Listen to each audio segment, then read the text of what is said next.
the vampire. Thank you for coming to the Citizens Advisory Committee, January 27th. Isn't that kind of hard to believe? We're 1 month through in 2025 already, but at any rate, we'll start with introductions. I'm going to go over here to the esteemed Jake McKenzie. Well, thank you, Mr. Chair, for that admonition. I'm Jake McKenzie and I represent the Sonoma County Transportation and Land Use Coalition. And you've just been. I've just been confirmed by the state senate to a position on the North Coast Regional Water Quality Control Board. And I've also just been confirmed by the Roanoke Park City Council to be on the Marin Sonoma Mosquito and Vector Control District. That's So if awesome. you have any problems, That's awesome. call them up. All right, With thank you. vectors, I mean. Thank you. Mark Soylent representing District 2. Tom Conlon with the Sonoma County Conservation Coalition. Eris Weaver, Executive Director of the Sonoma County Bicycle Coalition. Riggs Laka, Sonoma County Wine Growers. Mark Hale, Building Industry Association. Stephanie Elliott, District 5. Steve Bertlbaugh with the Sierra Club. Tom Banning, District 3. Kathleen Cortez, Area Agency on Aging. Rick Lutman, the League of Women Voters. Jerry Glazer, North Bay Chapter of the Electric Auto Association, Vehicle Association. I changed the name. Yeah. That's a little screw you up, but- Santa Rosa Chamber. And I'm John Bly, Engineering Contractors Association, Chair of this august group, so for at least this meeting. Anyways, thank you all for coming. I always like to come and see what Eris's hair color is every month. It's very festive. And do we have anybody? Drew, are you the only one remote? Drew is just what this computer is named. I'm afraid Drew.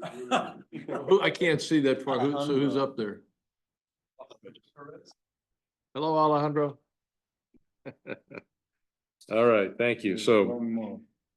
is there one more up there? She disappeared. I believe it was just staff going on video. Let's go ahead and introduce the staff in the back of the room here too. Craig Scott, City Katati, Public Works Director, City Engineer. Thank you.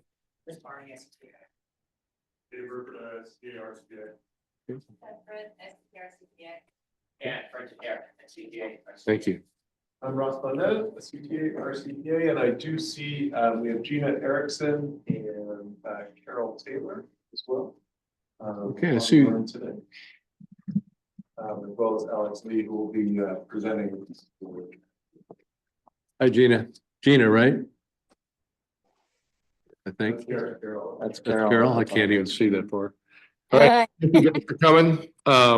Seems like it's been quite a while since we met last time, but we do have some, first of all, I'll go to public comments not on the regular agenda, if there are any.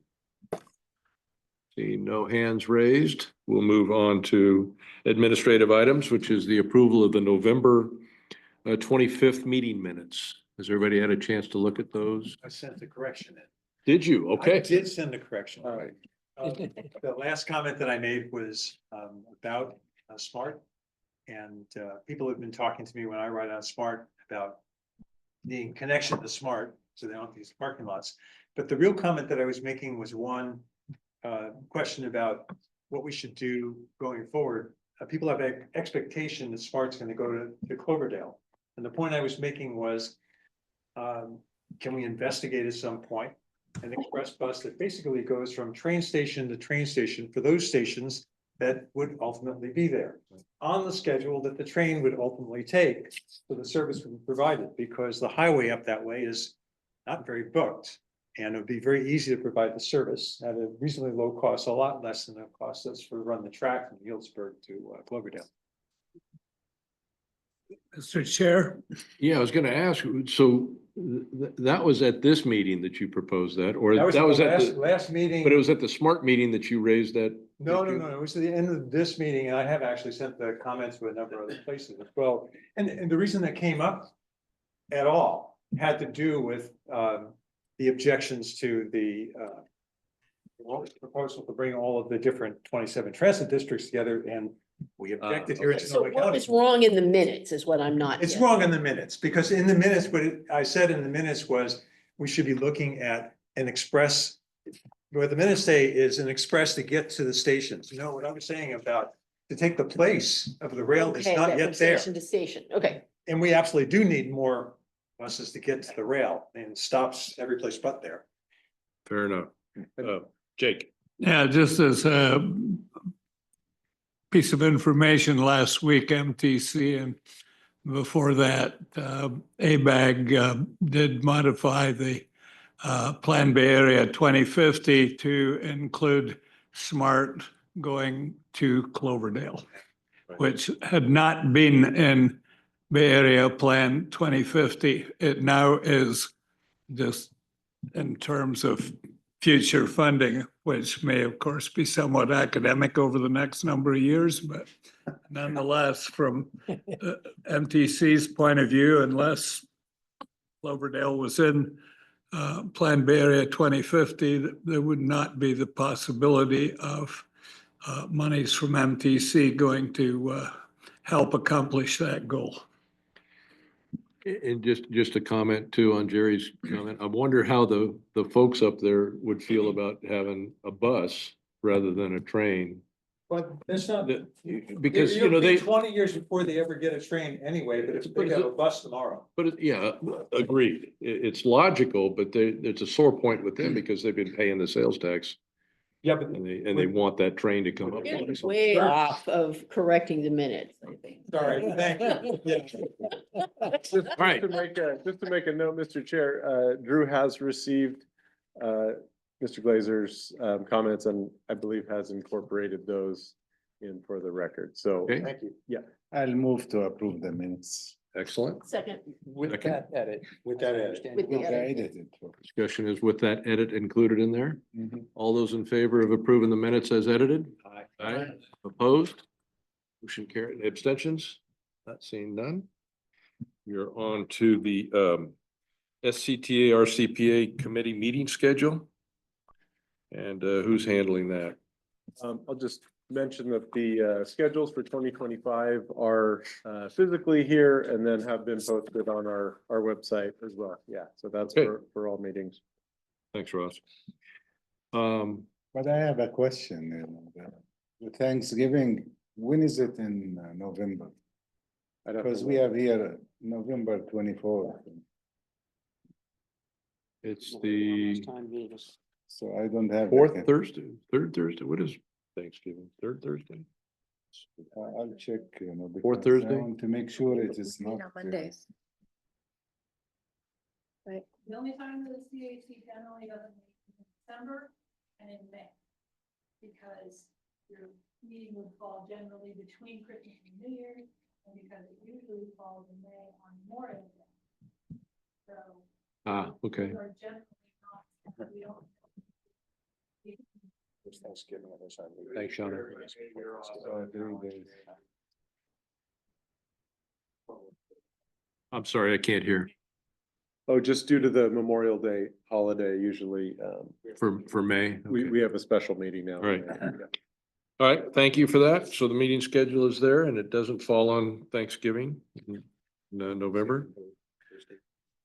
And we are on to item C, which is notice of CAC chair and vice chair elections. Information or action? This is purely informational.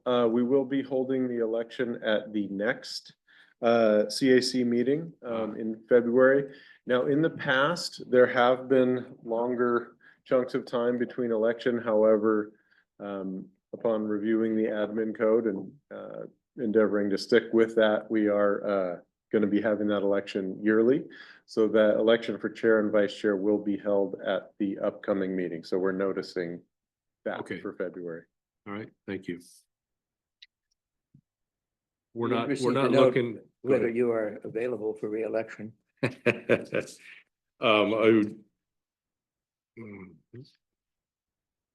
I'm trying to say no to certain things, so if nobody else wants to do it, Mosa is perfectly capable, and I think he'd probably enjoy doing it.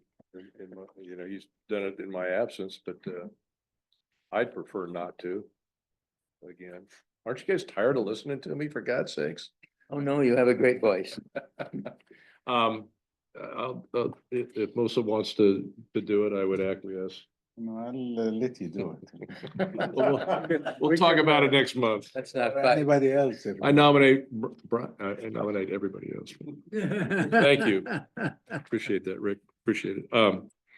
So next month we'll be talking about that, nominating. The procedure is a nomination.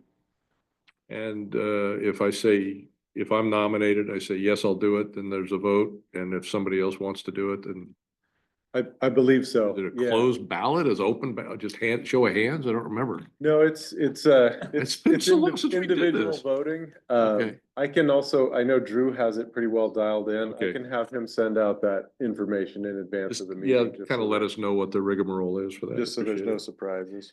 All right, we are on to the measure items, Go Sonoma project presentation, Katati and Windsor. Shauna?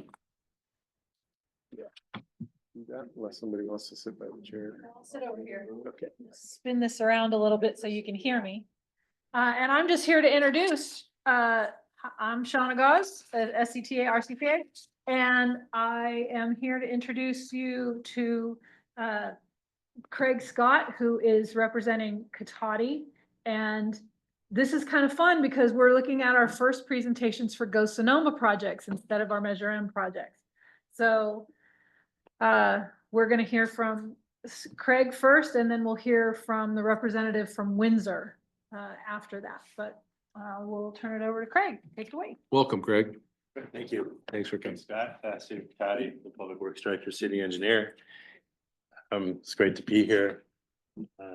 Once we get the slide deck going.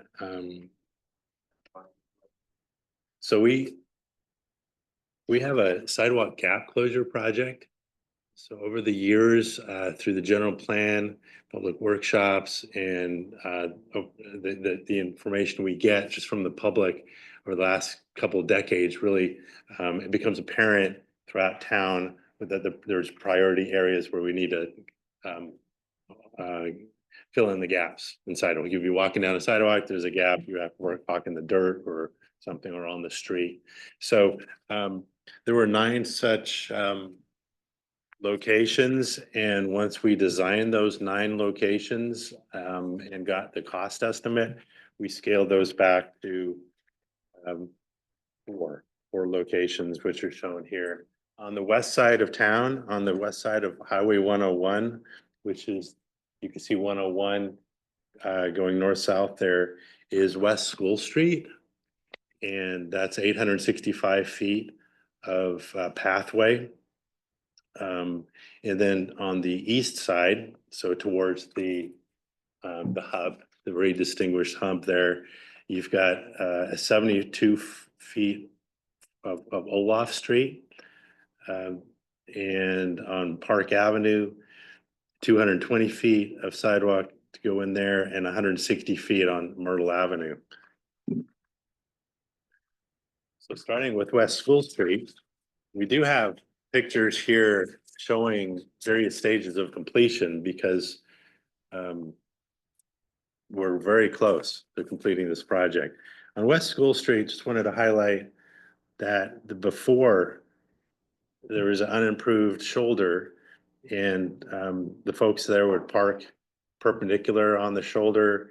And this is a route that's used by school children and generally the residential, the neighborhood there. It's a very popular walking path that connects the School Street Tunnel underneath Highway 101 to the Thomas Page Academy. And this is the last stretch that connects that. So it's completely off-street pathway there from the tunnel once this is completed to Thomas Page Academy. It gets all the way out to Richardson Lane. Then there's a stretch of Richardson Lane that's already got a Class 1 path. And so this is something that we've been looking to do for at least last 15, if not 20 years. So it's very satisfying. There's, as you can see, it's a sloping shoulder. So there's a retaining wall there to make the pathway flat, and the pathway on that side of town. We're making that out of decomposed granite with a binder in it. And that was from the public input we got. They did not want to see a conventional concrete sidewalk on that side of town.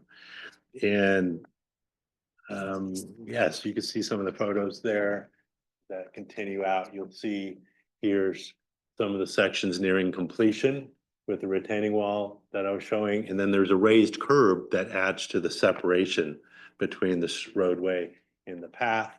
And then my favorite there on the right, we kept the oak trees. There's little groves of oak trees in the right of way, and we just made the path kind of weave between them, which makes for a really interesting walk. I think that's it for that. And then the next section, oh, no, still on West School. One of the aspects of this project was at Maple Street, where you'd have to cross to then get to the finished pieces of finished continuum of sidewalk. It was a bit of a trek across that intersection. So we designed for the intersection to narrow, making the curb come out, kind of bulb out there. And so we improved the curb ramps on both sides of that crossing and made that stretch narrower through there. All right, moving across town to the east side, Park Avenue. It's not too many obstacles there. It was basically the park going up to the back of curb. So we just had to move some of the sprinkler heads. And that's what you see on that top right photo. The only obstacle there was there was an irrigation service connection for electrical service and the control panel, which was right where we wanted the sidewalk to be. So we had to, great fun, deal with PG&E to get that service relocated. Now we're waiting on a meter cabinet, which we're expecting to get sometime in April, late March. So it's pretty much a straight shot through there. Just around the corner on Myrtle Avenue.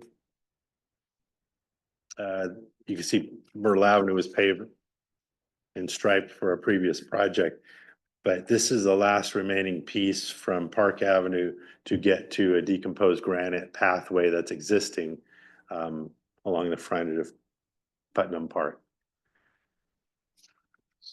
A little bit of a cross-country route currently. It goes up and down. You've got to get through some weeds and so forth. You want to wait for questions till you're completely done, or you want us to throw a couple out? I tell you what, Wait until you're done. Shauna's giving me the yes, wait. Your call, okay. Yeah, thank you. And then finally, this is Olaf, where there's a sizable oak tree. We wow it around that oak tree. And it's only 72 feet or so to fill in that gap. But what would have been a trek across mud in the winter, it would now be a conventional sidewalk, curb gutter sidewalk at that location. And I've just shown a little excerpt from the design plans up there. So it'll also help to slow traffic because it encroaches into the street and there's no parking there at that location because of the oak tree. Okay.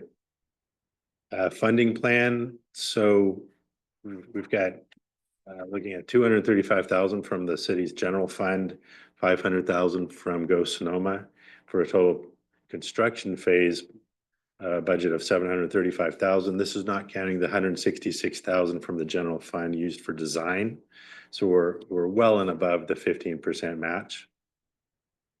The construction contract, we did get two bids, 521,000, and the other one was for 1.42 million. That's why we do bids, right? Looking at two different projects, weren't they? Right, yeah, almost 3 times the amount. Construction management, 100,000. We've got some contingency in there to get to the 735,000.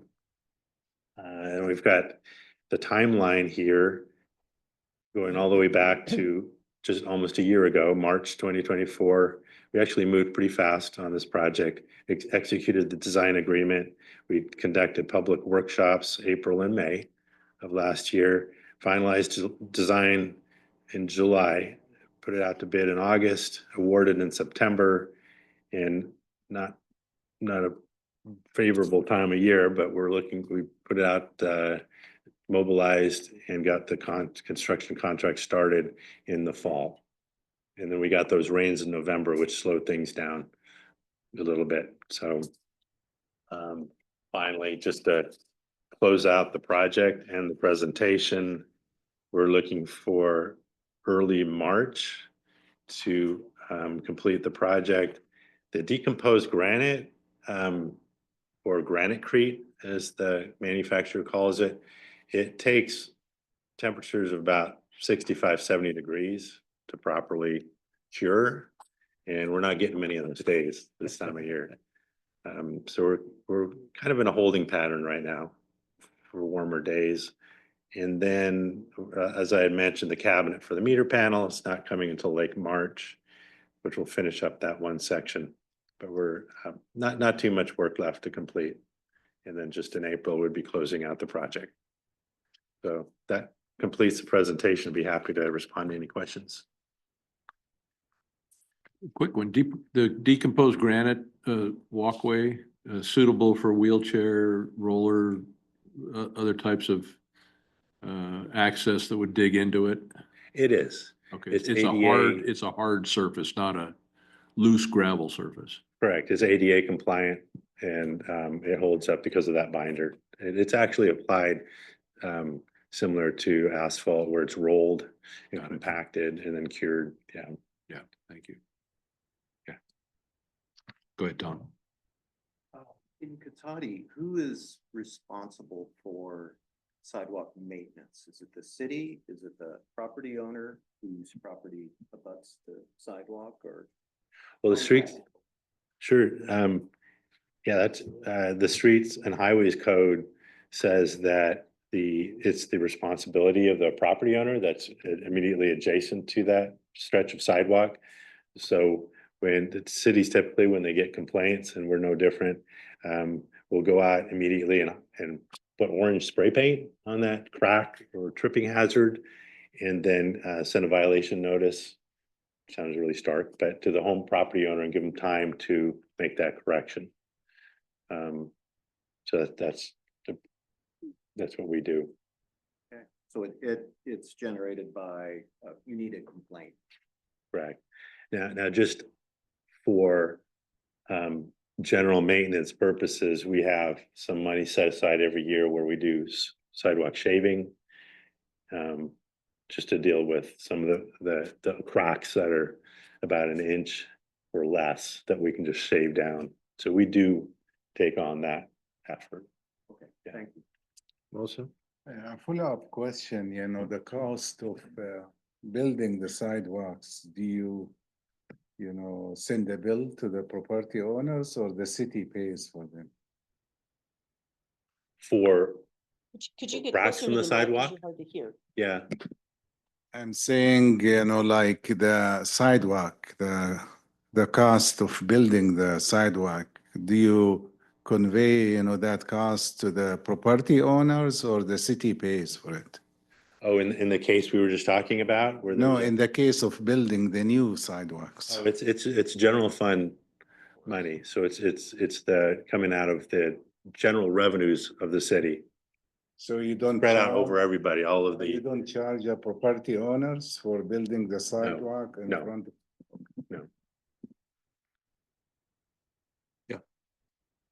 Thank you. I noticed that you said that site one had been removed from the project. I assume that was part of your original application. So could you describe what your decision-making was around that? money. Just it was too Um, expensive? We had 9 actually that were, we initially designed for 9 segments and we ended up with 4. So there's quite a few that were not even shown on that figure. But the one that you did see, West Cotati Avenue, there was one more on West Cotati Avenue, one down Clifford, another on West Sierra Avenue, And the big one was Valparaiso. That by itself was about our entire budget, $550,000 just by itself. So when the cost estimates came in, we just had to make some hard decisions, but we were conducting public workshops at that time. And so we put it out there to them, like, what would you like to see retained? And which ones are not as high priority to the community? Thank you. Very helpful. You mentioned that there's a tree in the middle of one of those kind of creative solutions that leaves an ADA accessible pathway, I assume. Yes, we managed to keep that 5 foot all the way through. And then I'm there. curious if you could just briefly characterize the impacts on parking of this batch of projects. Parking is an issue with these projects because like you saw in the pictures, there were folks, using that area, that right of way to park. That was brought up at the public workshops, and along West School Street, it looks like people have adapted. Those properties have land. And so it may have been a convenience factor to park it on the street rather than going down the driveway and finding a spot on their property. But we have not received any complaints. The design with the retaining wall actually helps alleviate a worry we had, which was people would park on the pathway, right? Well, it's really difficult to do that because there's a 2 foot, 3 foot drop on the other side of those retaining walls. So it prevents people from parking on the driveway, pathway. Mark. Mark Soylan, I'm a Cotati resident and my business has a Cotati address. Nice to meet you. Nice to meet you. Valparaiso, you brought it up. When can we budget a wholesale fix for Valparaiso? The pavement, the sidewalks, I use that road all the time. And it's pretty dangerous between cars, pedestrians and turkeys, no joke. You probably have seen a lot of turkeys on that road yourself, if you're out and about. The road's really narrow, really bumpy, and it's not safe for pedestrians or bicycles. And, cars, it's kind of sketchy. What's the city's plan for Valparaiso? It is in our capital improvement program for 25-26, which of course starts July 1st. And it's contingent upon receiving grant funding. We have put it into the first round of priority projects that SCTA had, and now that round is over, and SCTA is requesting another 5 priority projects from each of the jurisdictions. That's going to be one of the 5 that we submit, but it is in our CIP. And now we have a design for sidewalks on that stretch. So hopefully we can do the road paving and the sidewalks one fell swoop. Brian?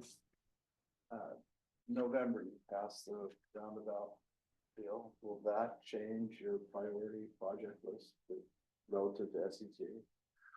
Well, it shouldn't be any surprise. We have no planned roundabouts because there was a ban, right? There's a lot of conspiracy theories out there, like we're just about every intersection we have a roundabout secretly planned. We don't, because there was a ban. And so it takes a while to kind of wrap your head around that from a design perspective and start looking at intersections like as candidates for roundabouts. So no, that was a citizen-led initiative, and we're happy that it passed, because it's another very effective tool in our toolbox, right, to make roads safer. As an ex-contractor, I'm always interested in whether this contractor's happy. I mean, the bid spread was humongous. You said it's 3 or 4 times to the second. Is the low bidder that's doing the work getting through it and making some money? They're doing okay. Yeah. Okay, good. Right. We're holding them to it, and I don't think they're losing money. Good. Yeah. Thank you. Great project to see multimodal for the Go Sonoma Act. Great. Appreciate Thank you. it. Good project. Thank you. Thank you, Craig. So, Mr. Chair, the next presentation will be given by, so we have online Alejandro Perez and Brendan Barrett and Alex Lee, who works for the city or town of Windsor's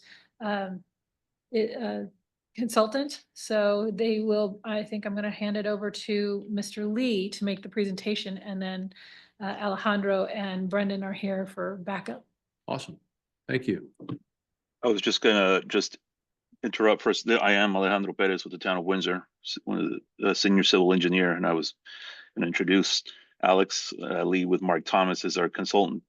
And also Brandon Barrett, another engineer with us, is on the call with us too, for your questions afterwards. So Alex Lee will lead the presentation, and I'll also help him out on the funding slide. So with that, I'll let Alex take over. Great, thank you. Should I share my screen? Yes, please. Okay. Oh, can someone allow me to share? It says host has disabled participant screen sharing.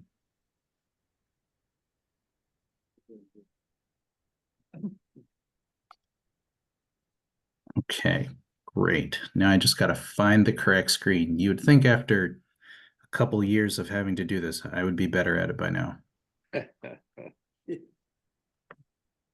All right. I think I got this. Are you able to see the presentation? Yes, Yes. thank you. Thank you. And I appreciate the introduction, Alejandro. My name is Alex Lee. I'm with Mark Thomas. We are working with the town of Windsor on the downtown pedestrian and bicycle crossing of US 101 project. As a quick introduction, the town of Windsor, as many of you all know, has three major connections to each other, actually, because US 101 bisects the town right down the middle. And the people in the east and the west, they only have three locations to access the other side. And as you can imagine, that is very challenging when it comes to kids trying to get to school or trying to get to downtown. So recognizing how important it truly is to make sure that these three major crossings are safe, the one that we're going to talk about today is on Old Redwood Highway. So I'm going to go to the next screen. So I thought I would talk about where we were, where we are, and where we see us and where we're going to be. So the project started in 2024, January 2024 to be exact, and we are currently inside the Caltrans process for project approval and environmental documentation. We're getting pretty close to the end of this process with preliminary engineering. So we're currently in January 2025. You can see along that schedule, we're getting nearly there. And with the positive interactions we've been having with Caltrans, we're getting pretty confident that we're ready to move to final design. So you can see that where we are going to be in the next month is beginning final design for the project. So we have gotten enough input from Caltrans that we're clear that they're in support of our project design elements. We applied for grant funding in June of 2024, and we're expecting we submitted our application. We started the application process in June of 2024, but we submitted it in November of 2024, and we're expecting to hear grant application results in June of 2025. When we complete final design, early 2026, that will lead us to approximately a year and a half of construction. One document that I promised my engineer that I would show today is it's known as a geometric approval drawing. It is a technical document which shows the begin and end of project improvements.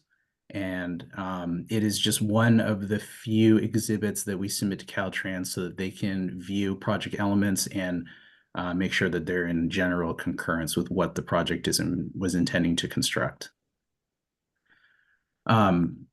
The project itself, we are leaning very heavy into pedestrian and bicycle safety. That is what the town has chosen to prioritize here, which is to make sure that the comfort of those two users are prioritized. So with the improvements to the intersection, you'll see that with new dedicated pedestrian and bicycle movements, that there will be intersection and signal modifications.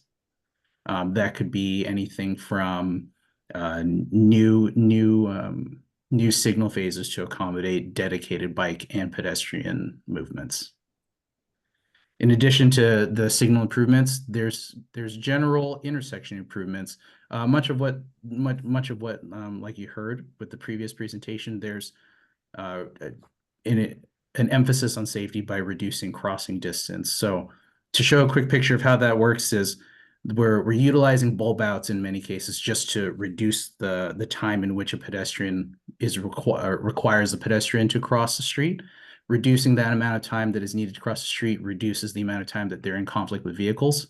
And by that theory, that is a safer situation. To go along with reduced crossing times, the project features separated pedestrian and bicycle facilities. So currently today, there are existing bike lanes on Old Redwood Highway. So bicyclists mix in with general traffic to cross US 101. But this project features a separated pedestrian and bicycle facility. So that's a dedicated sidewalk and a two-way dedicated bicycle facility on each side, the north side and the south side of Old Redwood Highway. The intention behind that is to completely remove that conflict. The best way to remove that conflict is to separate those modes of transportation. An example of that would be what you see on the screen, which is dedicated facilities for the bicyclists that have a physical barrier in between. Does not allow vehicles and bicycles to mix during this stretch of Old Redwood Highway. But I did also want to point out that we recognize that there are different users of the facility. So there are very experienced cyclists. There are not very experienced cyclists. The town of Windsor has many this corridor is used as a route to school, so it is very possible that the users will be children that are not experienced cyclists. So we've chosen to show Caltrans a design that has dual bike lanes. So there's bike lanes on both sides. The existing bike lanes on the street will remain, so experienced cyclists that really want to get from point A to point B as fast as possible can simply stay on the road and zip right through the corridor if they'd like. But however, the dedicated bicycle facilities are on both sides. And the reason to do that is in the name of just ultimate connectivity. Whether you are on the north side or the south side, whichever direction you're going, you have that ability to stay on that side if you are a pedestrian or bicycle. I would also like to point out that this is scalable as the town completes their traffic analysis and understands how pedestrians and bicycles will be using it. There is the possibility that for budget reasons or just for traffic reasons, they may only have the bicycle lanes on one side. I think that the project is scalable, so that is an option. I apologize. I can talk about bicycle safety all day, so I'm just going to keep going. But on either side of the dedicated bicycle facility, dedicated bicycle and pedestrian facility, when the bike lanes transition back to on-street bicycle lanes, the town intends to add to the green striping by having a buffered area where there'll be a vertical channelizer to be a visual as well as physical cue for vehicles that this is the dedicated space for bicycles and they're to be respected. How the dedicated bicycle and pedestrian facilities are possible, or what makes them possible, is there will be retaining walls that are planned. So underneath US 101, in order to widen the existing sidewalk area, there will be retaining walls that will be constructed to widen that area. The roadway itself will not need improvements, but if you can imagine on the top two cross sections, it is widening the sidewalk by constructing the retaining wall to make up that difference in vertical with the slope. The town of Windsor is carrying forward two different types or two different options for retaining walls. So the one on the right is a single face retaining wall. The one on the left is a tiered option. So the town is currently studying both. And before I pass to Alejandro, I did want to just mention that, you know, the town recognizes that this project is really just one piece of what the town is planning. So we're ensuring that our improvements to the project recognize that there is a potential future project for a pedestrian bridge that leads to downtown. There are adjacent improvements to Arata Lane, and there are adjacent bicycle trails that connect down to Condi Road. So while this is an important project, it is one piece of the puzzle that continues to, or it is one piece of the puzzle for the improvements that the town has planned for this area. So with that, Alejandro, I'll ask you to talk about project estimates and funding. Thank you, Alex. Well, now to talk about what it's going to cost to build all this and the price tags. So here we show the our current phases that we're, like we talked about. We're in the Caltrans process and preliminary engineering. Those phases are already fully funded.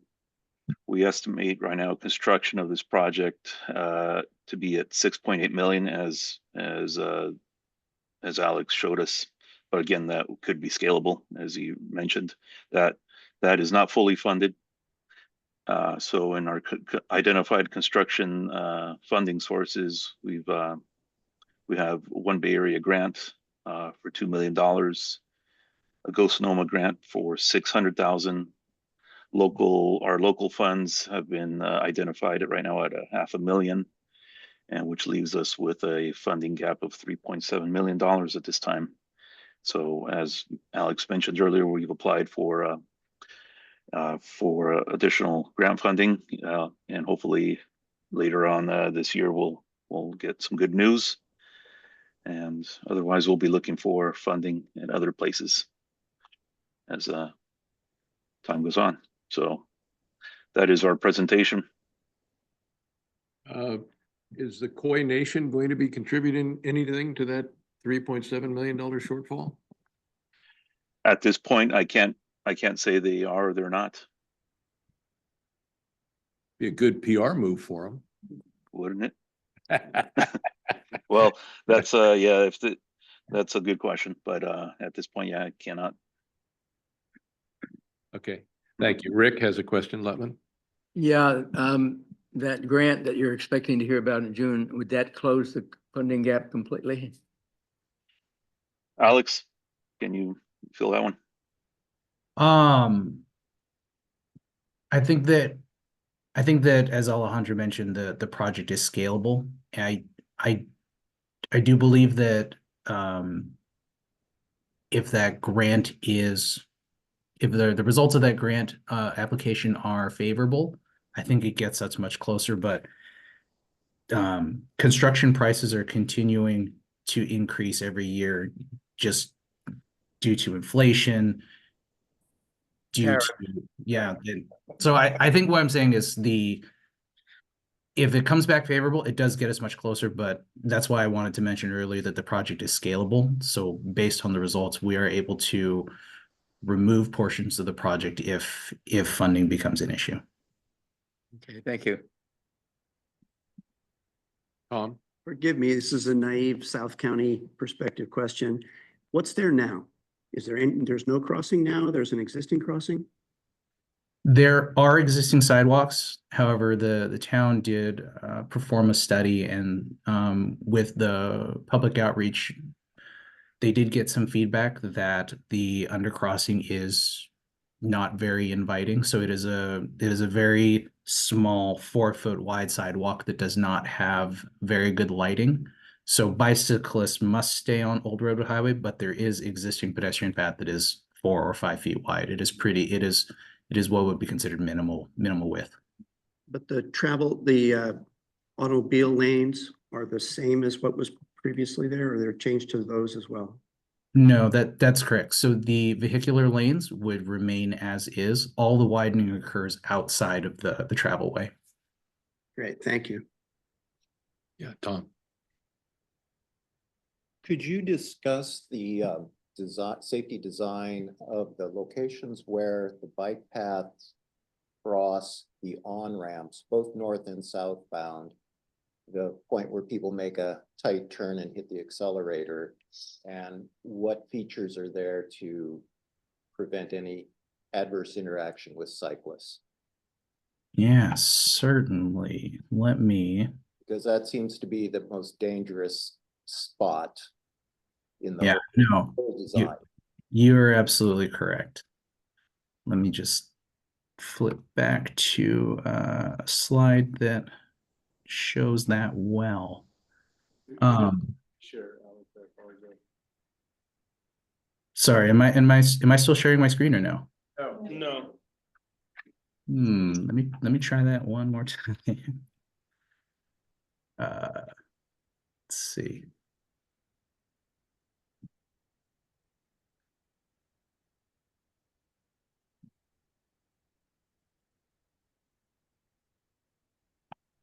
Okay. If you know the number. Oh, here it comes. There we go. Perfect. Yes. So one of the, are you able to see my cursor as well? I'll put a little circle by my cursor. Yes. Perfect. So one of the main features of the project is to reduce pedestrian crossing. So what is being done is we are reducing the radius of these curves. So this curve is showing a reduced radius. This curve is also showing a reduced radius. This curve as well, and this curve as well. So that does two things. That reduces the width of the crossing. So that reduces the amount of time that a pedestrian is in conflict with the vehicle. It also pushes the waiting pedestrian closer to the intersection so that they are more easily seen by the vehicle that is waiting to make the turn. The bicycle path shown here in green with this dash green gets its own dedicated crossing area. So it actually is intended that the bicyclist will get its own dedicated signal. So the bicyclist can hit the push button, which calls for the green light. When they get the green light, the vehicles actually are given a red light so that it reduces the amount of conflict. At this ramp, so this ramp is actually fairly unique in that I've heard from Caltrans themselves that this is the only on-ramp that has a raised crossing. With the raised crossing, that gives the priority to pedestrians and bicyclists as with not only a visual cue, but it's a physical cue, in that the vehicle that makes a left turn onto this ramp or a right turn onto this ramp actually feels that they are crossing over the crosswalk. So recognizing that that is one safety aspect, not only are we attempting to reduce the crossing distance here, we are maintaining that raised crossing so that it is clear that the pedestrian and the bicyclist has priority.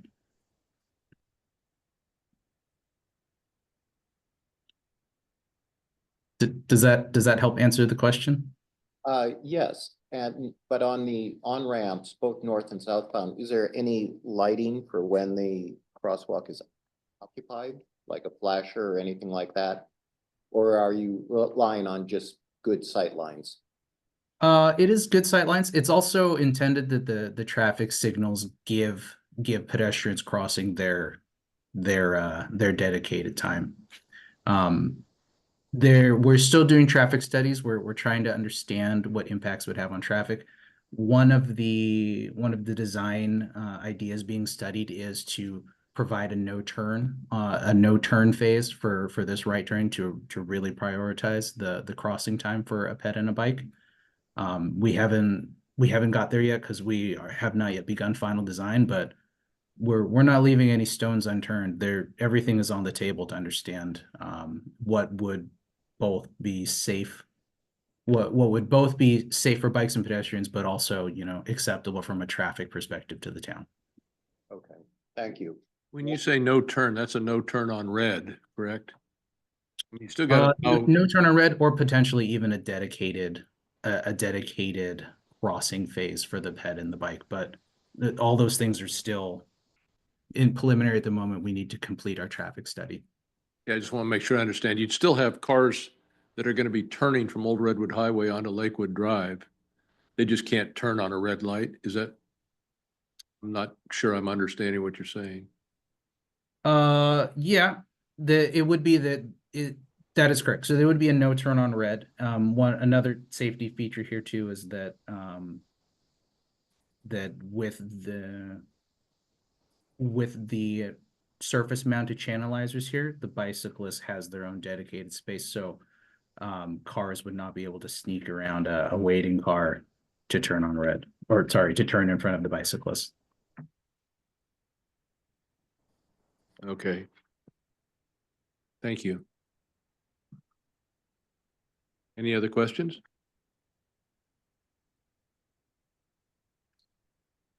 Thank you very much for your presentation.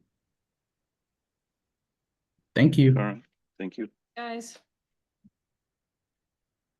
Thanks, Craig.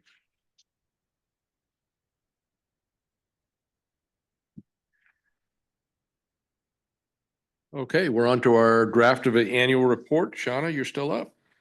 Thank you, Mr. Chair. I was just trying to share my screen, but I'm not having that.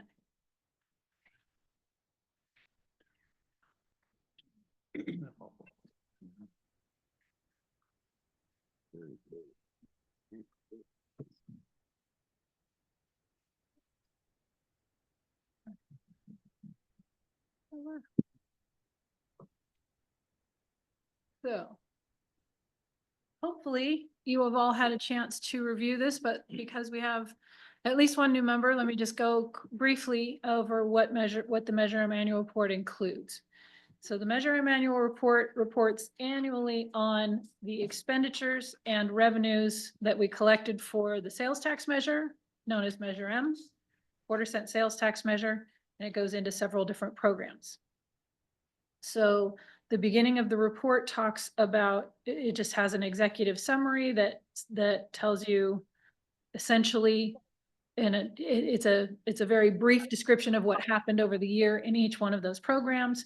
Gives you an overview that, of course, we had dedicated 40% for highways and 20% for local street rehabilitation. That's our maintenance program. And then 20% for local street projects, 10% for local bus transit, 5% for SMART, and 4% for bikes and peds. And then, of course, 1% for administrative activities.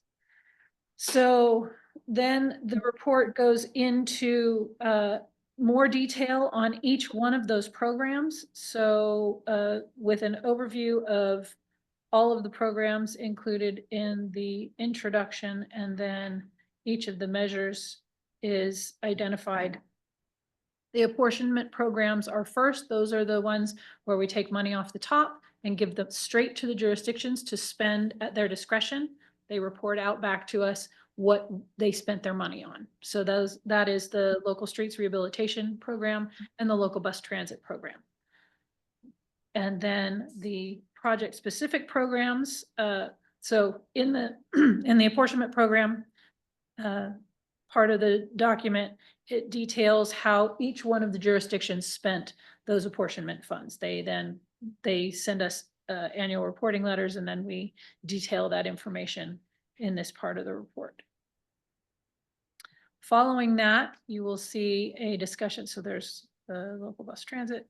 And then following that, you will see the project specific programs detailed, and each one of those projects that was identified in Measure M that the voters approved is identified, and then the document contains an information sheet for each one of those projects. So Highway 101 program has 4 projects in it.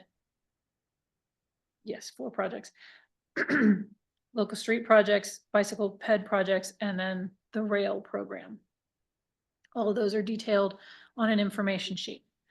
We did bring you the draft of this in November, and then this body decided that it was not necessary to have a special meeting to discuss any of the edits that were suggested. So we incorporated the edits where possible and produced this document. So today we are asking for a recommendation to approve this document to the board. Gotcha. Okay.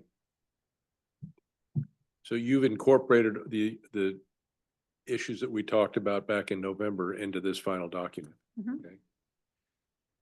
Is there a motion to approve this and second it so that it can go to the board? So moved. Before we take the vote, I just mentioned, I just was looking over the fact sheets that are in the back, and I noticed the one for the city of Sonoma has a bunch of typos in it. Oh, shoot. But I didn't have time to complete my review, so I'll just shoot you those tomorrow. That would be ideal, and we can incorporate those because we have not taken this to print yet. We do that very purposefully. But otherwise, it looks beautiful. I was very impressed with the nice tightness of the rest of the report. It's just these things got appended at the end, so. Thank you, Tom. So yeah, shoot those over to me and we will incorporate those after we get board approval. I will make sure that those go to the graphic artist before we send it to the printer. I need a spell checker for my newsletter that I put out every week and Question. One thing I saw, you have a little diagram at the beginning of each section showing where the projects are and then the title page. In most cases, you have the title page first and then the diagram. I noticed in one, you have the diagram first and then the title page. I didn't know if that was because it's odd even pages or. You'd have to point it out to me which one I it can find it was. for you later on. Just one question. that Trying occurred to me make it while I was consistent. reading.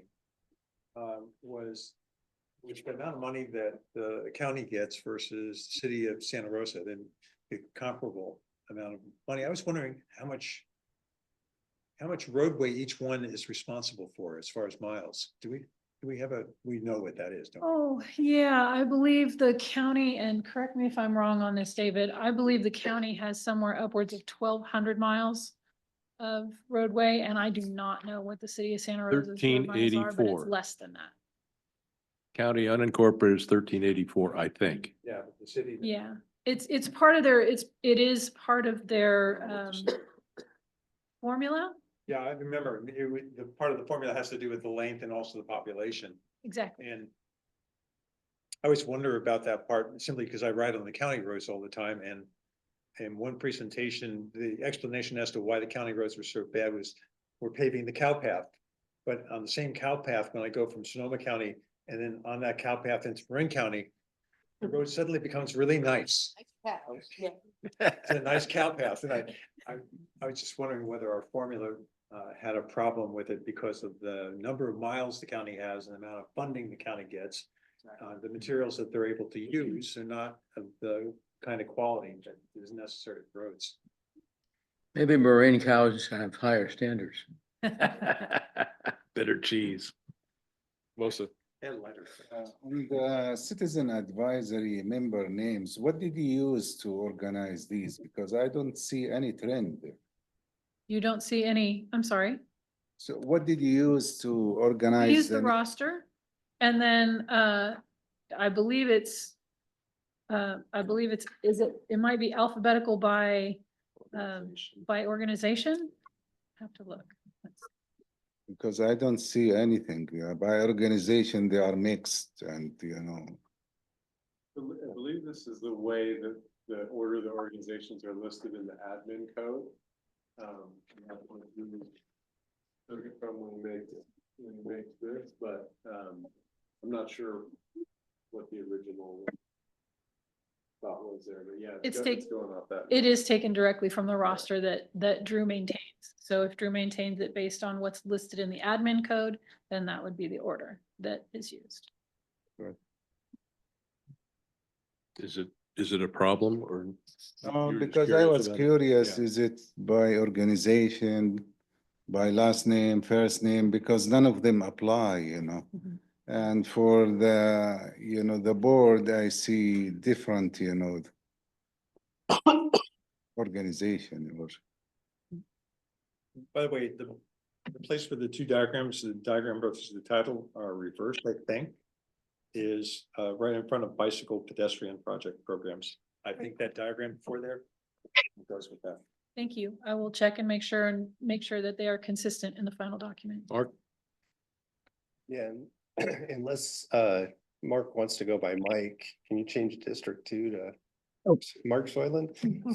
Is it Mike? Is it say Mike up there?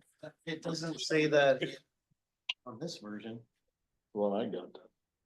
Yeah, that. Yeah, it is say Yeah, Mike it Soyland. got, yeah, that's. Thanks, the other Mark. Mike Soyland, a new member.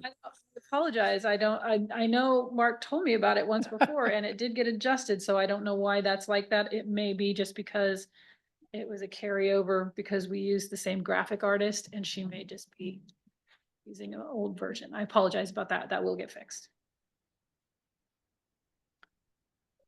With those notes of corrections, are we ready for a vote or more discussion? All those in favor? Okay.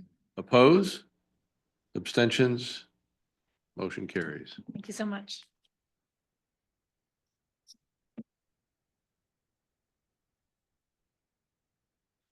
All right, Measure M and Go Sonoma Financials. Brenton, you're up. That's me. Hello. Hi. Right. See y'all. Yes, thank you. Navigate my stuff over here.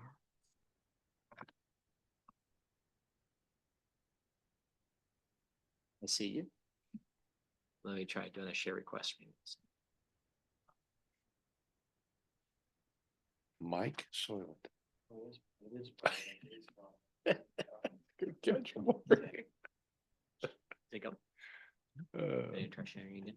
Yeah, in 2 other jurisdictions in the United States. My last name exists in 3 parts of the United States. There's only 3 families.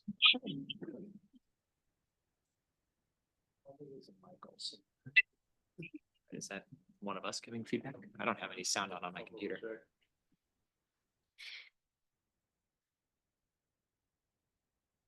We're good to go? Okay.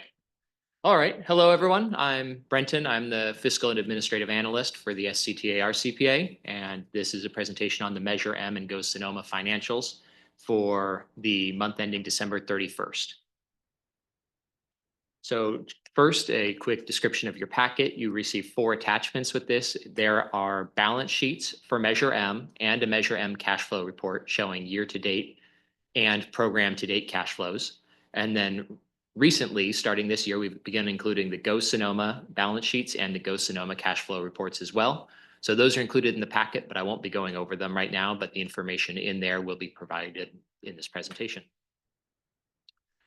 All right, so starting with Measure M revenues, there were no revenues for December 2024, but just a quick note, that is not because we did not receive any sales tax revenues, but we were transferring the trustee who was the Bank of New York, and with the repayment of the 2014, 2015 series loans, we no longer need the trustee. There's some administrative paperwork filed, and we're now receiving the taxes directly from the California Department of Tax and Fee Administration.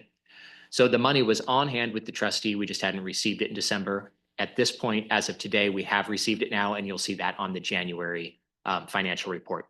So it's not that there's no revenues, there's no report of the revenues. That's correct. Okay. We had earned them. They were sitting with the Bank of New York. We have received them now, but not as of the time this report was generated.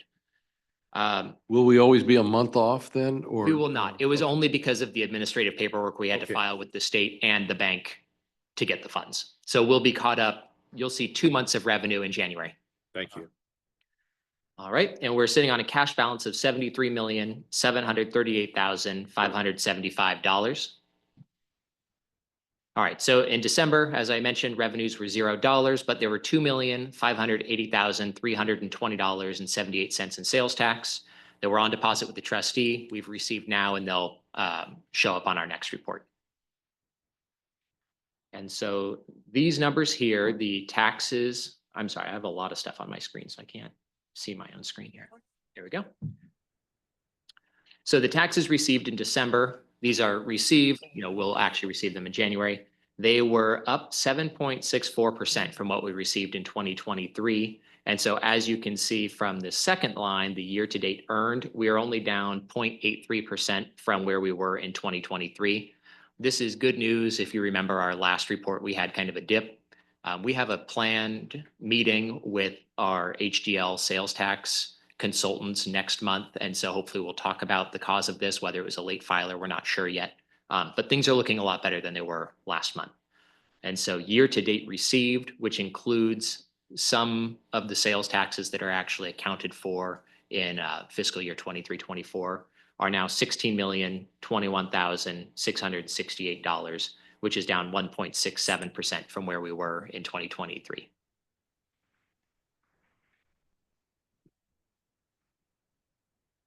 All right, December expenses were $260,278.35.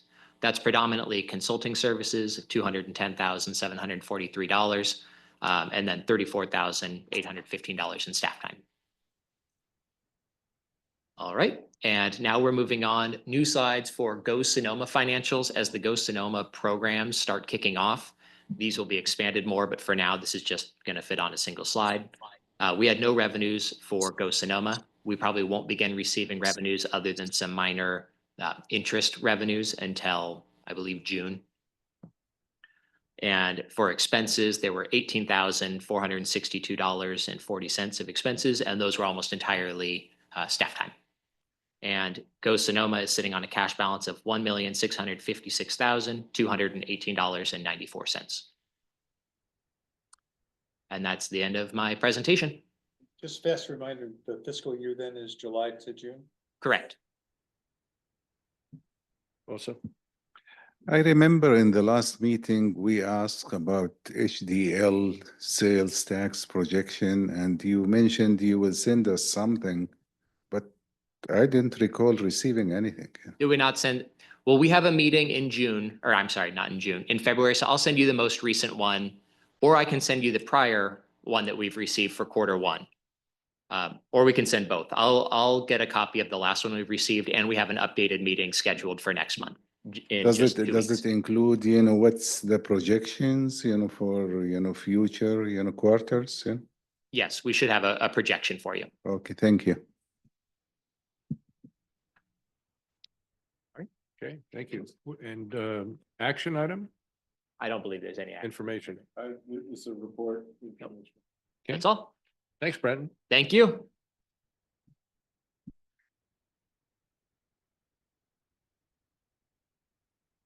Lovely Shauna is back. Me again. Hi there. So this is fun. Go Sonoma, we get to do all this new Go Sonoma stuff and it's exciting. So Go Sonoma is of course our new tax measure, new-ish tax measure. It is an extension of our existing quarter-cent sales tax measure.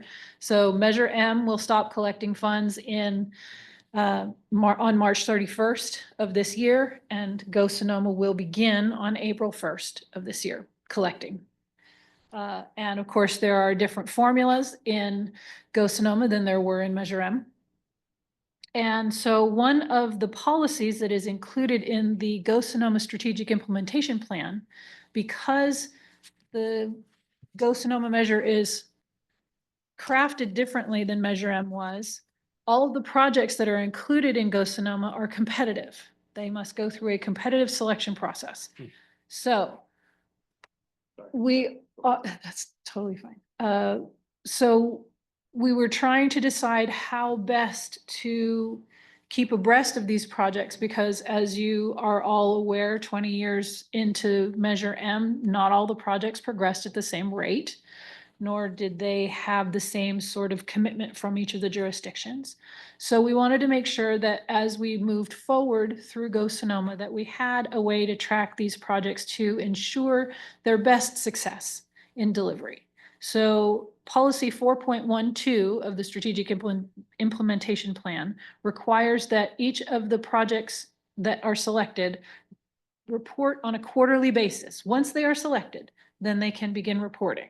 So we started that at a certain point, and going forward from here, once a project is selected, it will continue to report out on its status on a quarterly basis.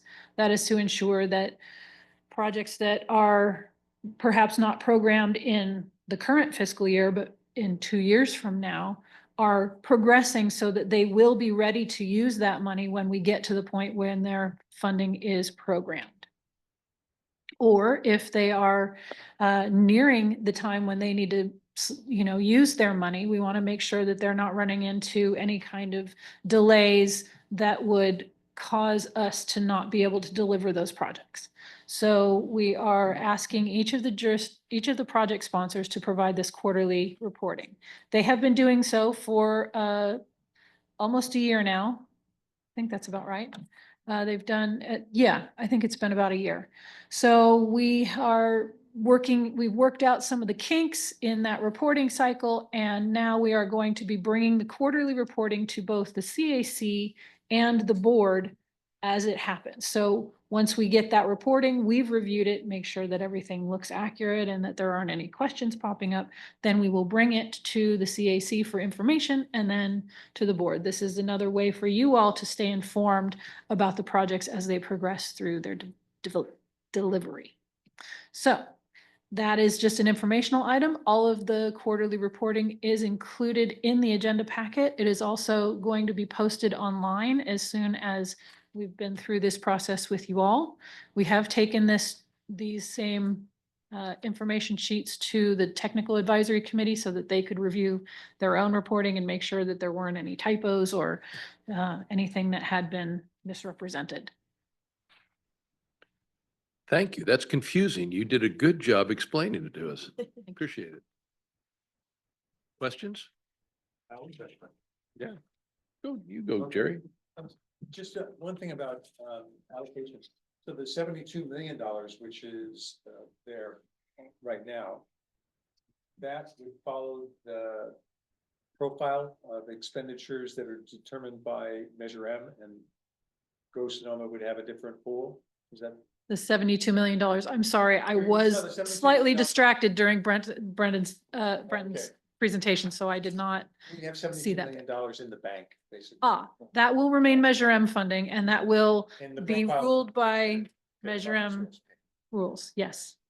But I have a question. Where are we funding the cost of the Go Sonoma projects? We did Because a- you said we'll start collecting in March. You're absolutely correct. We did a loan, an inter-program loan between Measure M and Go Sonoma because Measure M had surplus funds that were not being used. So we forwarded those in a loan so that we would be able to advance projects in Go Sonoma before we started collecting funds. But you just used the word surplus. Are they surplus funds or they're? funds They we are don't as need yet to- unused funds. They will be, They're allocated but not spent.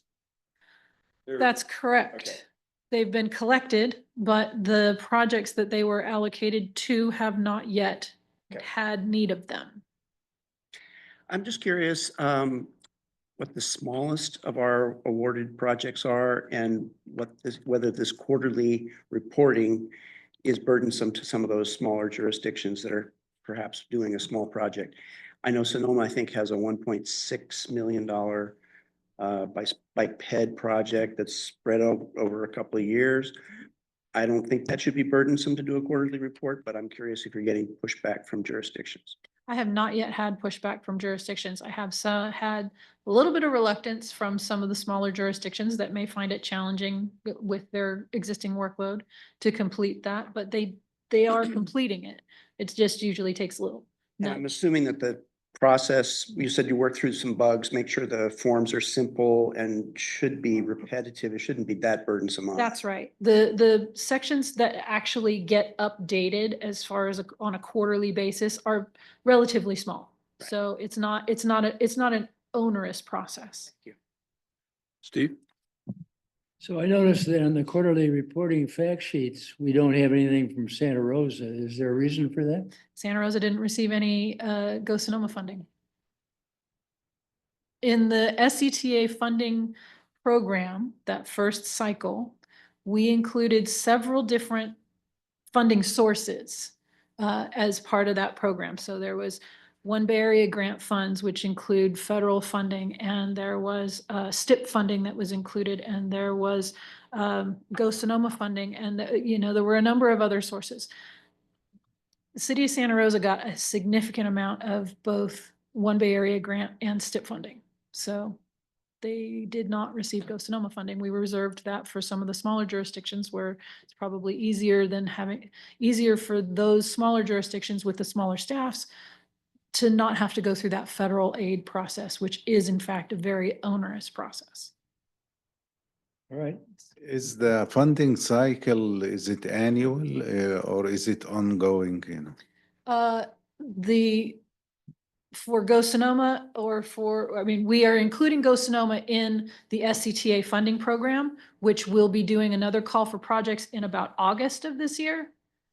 July, somewhere in June or August of this year. And then we will be collecting those applications and going through a second cycle.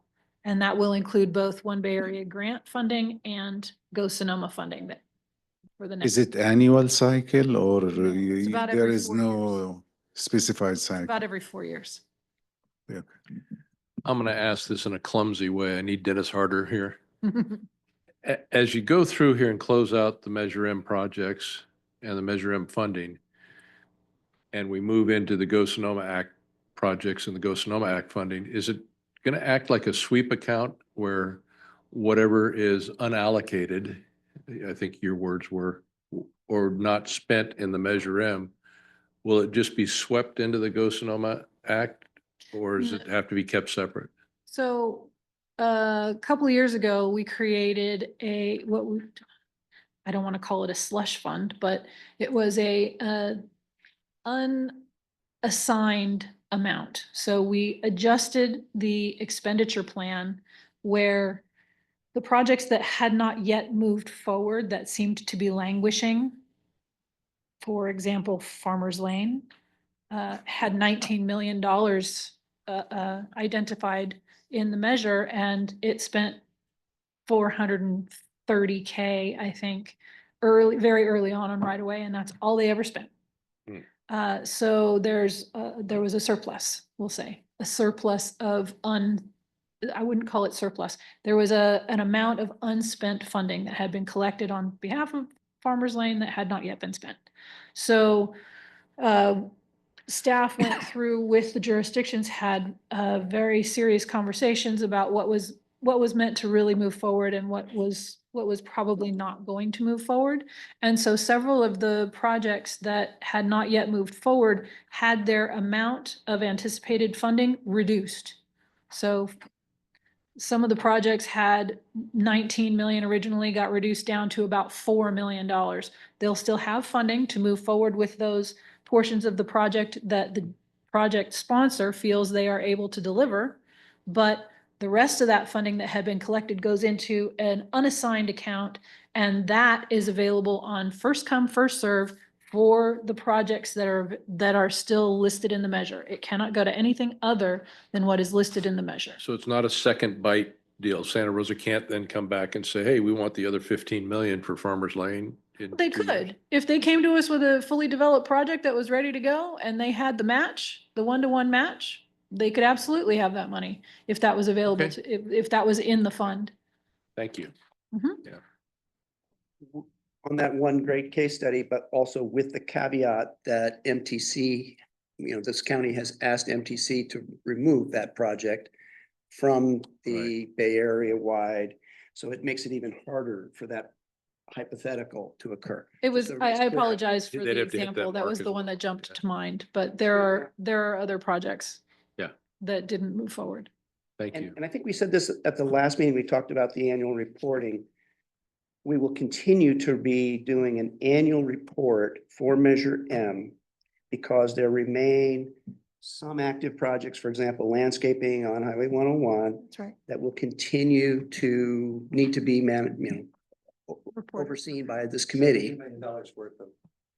But that we will be doing an annual Go Sonoma report in the future. That is correct. And you can anticipate that this will be the last year that you see a Measure M annual report that includes information about the apportionment programs, the LSR and LBT, local street rehab and local bus transit.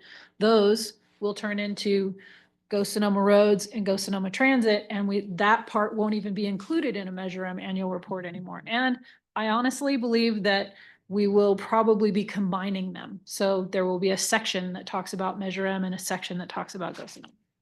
I know you guys are good, but it seems like this adds staff time. Is the 1% that's contained in the Go Sonoma Act and Measure M enough moving forward?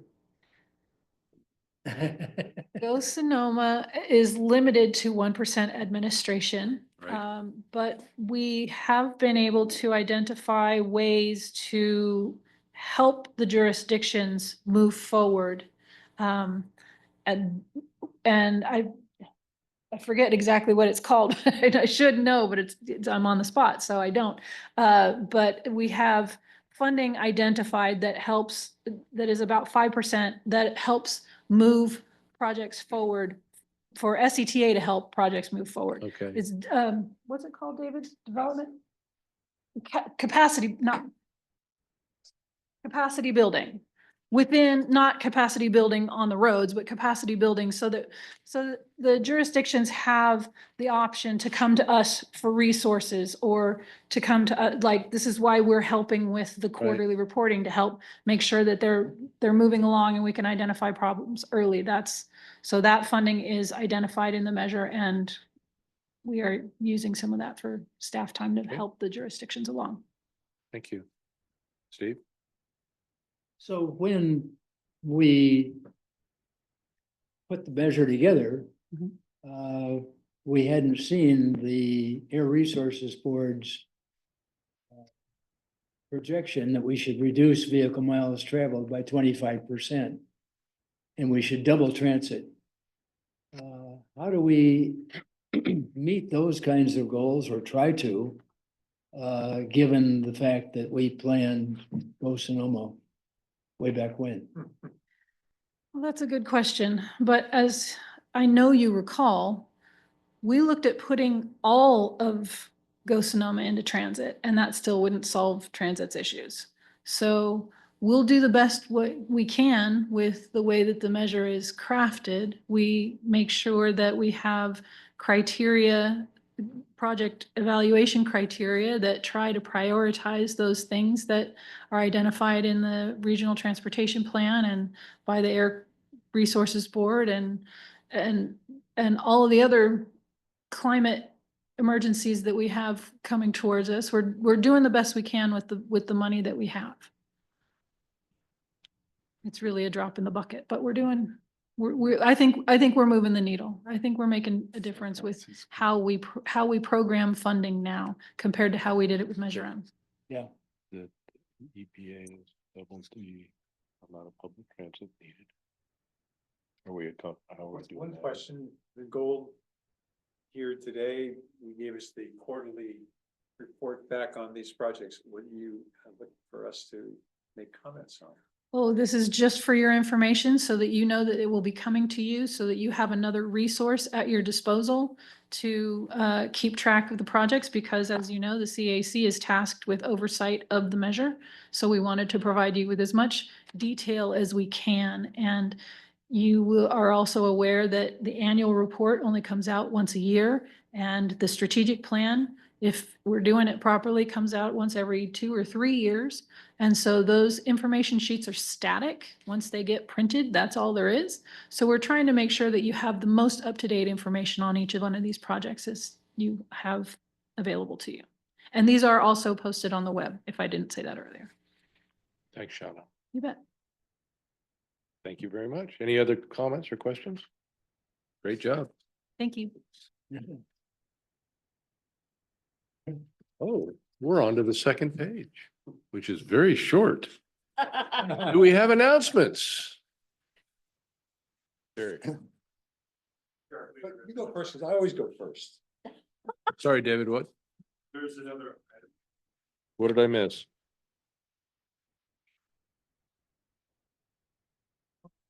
It's a different agenda. Did I miss something? All right. All right. Are we good to go? We're doing announcements. Jerry's got one. I just would say I attended the groundbreaking ribbon cutting, whatever, for the beginning of the pilots for signage for all of the transit at the El Norte station. And it's pretty impressive. I'm looking forward to the implementation of the pilot here in our transit center as well, see what that looks like. And I believe it's also going to show up on Smart. I see Smart now has smart signs telling when the trains are showing up. And I saw something published, and I didn't see it anyplace else, I didn't know about it, that in the county, we were planning on being some of the first ones to adopt the new standard across the board. I didn't see that in the MTC documentation. I saw it someplace in the newspaper, which kind of surprised me. But if you get a chance to see this and send comments, it would be welcome. This is the reason it's a pilot. And if you, it should be, I think in February is when it's gonna start showing up at the transit center here. But if you go down to El Cerrito Norte and look at the stations, signs say things like, here's the bus number. And by the way, the bus goes here. So you can actually tell if you're waiting in the right place. You have to And- memorize the bus number.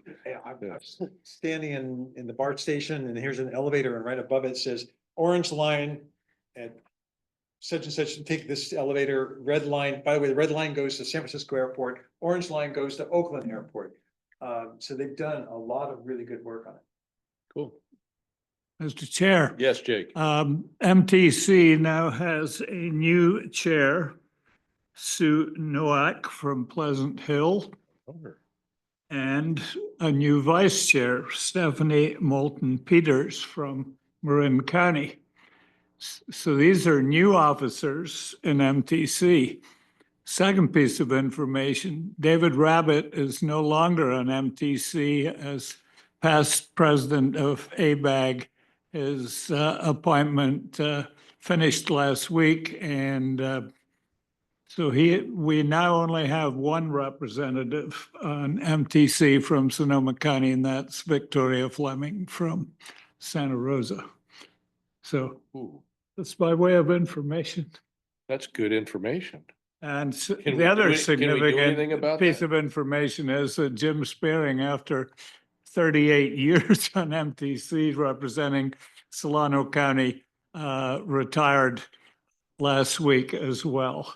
So there's some major changes. In your opinion, is that enough representation for Sonoma County with just Victoria carrying that banner? Or I is there did, anything we I can do did about it for a number of years. I mean, the question with the North counties is to have Marin, Sonoma, Napa, and Solano meeting regularly as 4 commissioners, and having David Rabbit as the ABAG representative coming from Sonoma was bonus, but that bonus is no longer exists. Anyway, just points of information, but it'll be interesting to see how MTC continues to function, which it will because it has incredibly good staff. We have pretty good representation on the Policy Advisory Council from the North Bay, but we don't get to vote on anything other than send advice. That's why you want to be a commissioner. I was gonna say, maybe at the next meeting, we should have an update on the new appointees for the board. Because there's, I don't know how many seats changed hand, 2? Well, maybe we could report on it right now. It's only.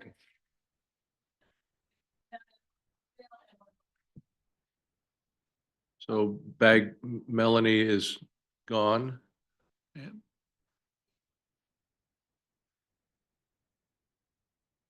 Mayor Lance from the city of Cloverdale, and the new Windsor representative will be J.B. Lee from the Windsor County. Leap, okay, cool. All right, thank you. Any other announcements? I'd love to do this. We're adjourned.